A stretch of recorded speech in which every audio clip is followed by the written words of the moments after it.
for your 5 minutes.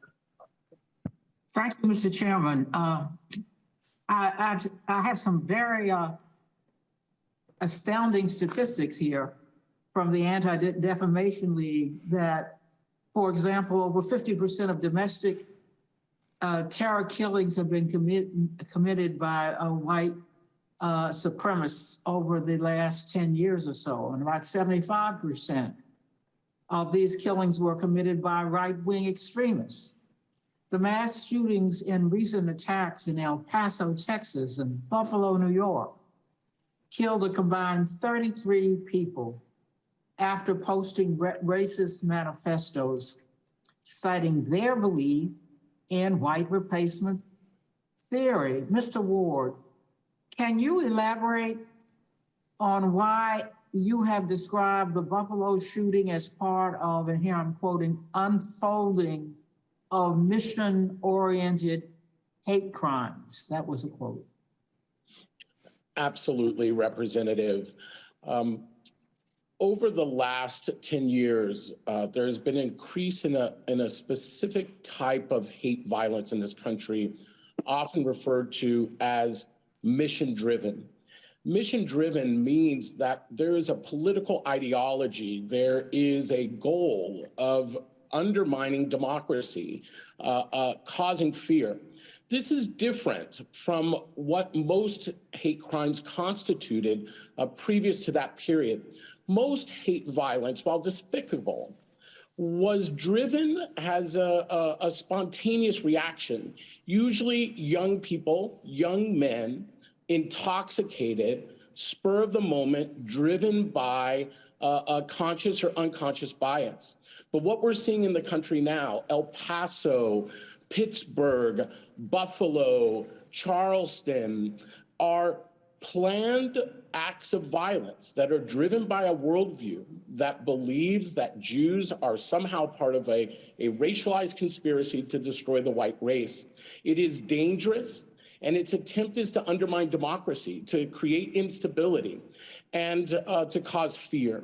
And this is something different in the form of hate crimes that we have seen previously.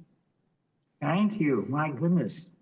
Mr. Siegel, can a statistical comparison be made between killings committed by white supremacists and killings by racially motivated extremists belonging to other groups like Black nationalists or even other categories of violent extremists identified by the DOJ and the DHS?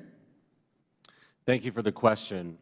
As you cited earlier, the data from ADL looking at extremist-related murders is very clear.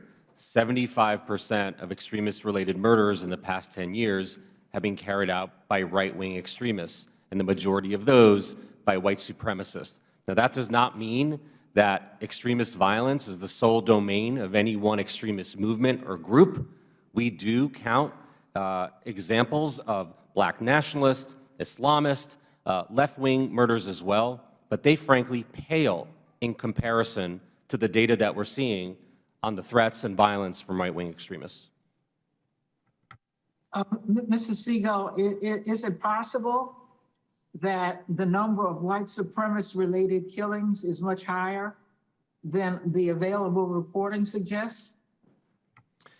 It is possible. Murders tend to get a lot of attention, but we also know that identifying a motive for some of those murders takes time, and we don't always have all the information until years later.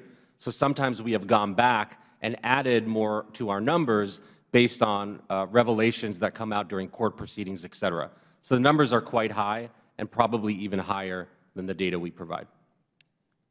Well, following up on that, do murders committed by male supremacists or incels fit paradigm of hate-related killings? Yes, so primarily the murders that we have tracked from extremist movements, they tend to be perpetrated by males, and incels, or involuntary celibates, those who are motivated by misogyny and hatred of women. That level of violence has significantly increased both in the U.S. and North America more broadly. Well, hearing this, it's clear why DHS and DOJ have identified racially motivated violent extremists and militia violent extremism as the deadliest domestic terror threats facing the country. So I submit that. All right.